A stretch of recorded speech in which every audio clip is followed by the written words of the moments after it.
बिस्मिल्लाहिर्रहमानिर्रहीम। अस्सलाम वालेकुम नाज़रीन, जी पाकिस्तान वीलॉग आपका मेज़बान चौधरी सोहेब सर आपकी खिदमत में हाजिर है। आज हम बात करने जा रहे हैं पाकिस्तान के खूबसूरत शहर मरी के हवाले से। ये पाकिस्तान के खूबसूरत शहरों में शामिल है। इसको मलका कोहसार भी कहा जाता है। वफाकी दारुल हुकूमत इस्लामाबाद से 30 किलोमीटर के फासले पे ये इलाका मरी मौजूद है। यहाँ के पहाड़ अक्सर बर्फ और सर्दी की शिद्दत के हवाले से बहुत खबरों में रहते हैं। इस इलाके की अक्सर खबरें आपने इसी हवाले से सुनी होंगी, लेकिन बर्फबारी में इस इलाके का हुस्न और भी दोबारा हो जाता है। 1851 ईस्वी में अंग्रेज़ों ने इस इलाके को बाकायदा कायम किया, यानी कि ये प्लानिंग के तहत कायम हुआ हुआ इलाका है जो कि आज तक कायम है। इसका इंफ्रास्ट्रक्चर देख लें, इसकी तामीरात देख लें, आज तक मयारी और अपने बेहतरीन मयार की ज़ामिन है। इस इलाके का उस दौर में किसी अंग्रेज़ ने गर्मी से बचने के लिए जब रुख किया और यहाँ पे क़याम किया तो उसे समझ आई कि यह इलाका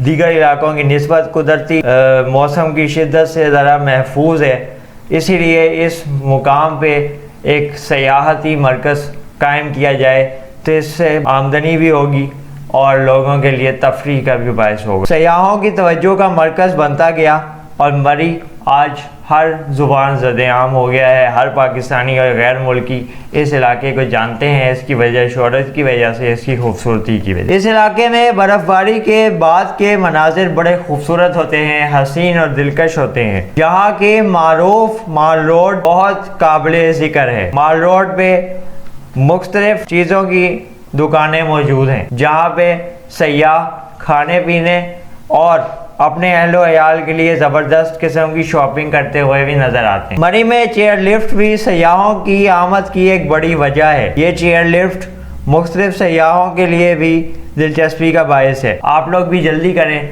अपना मरी का ट्रिप प्लान करें और अगर आप मरी देख चुके हैं तो हमारे कमेंट सेक्शन में जाकर अपनी राय ज़रूर दीजिए। इंशाल्लाह नए शहर में नई कहानी के साथ दोबारा हाजिर होंगे। तब तक के लिए अल्लाह हाफिज़। पाकिस्तान जिंदाबाद।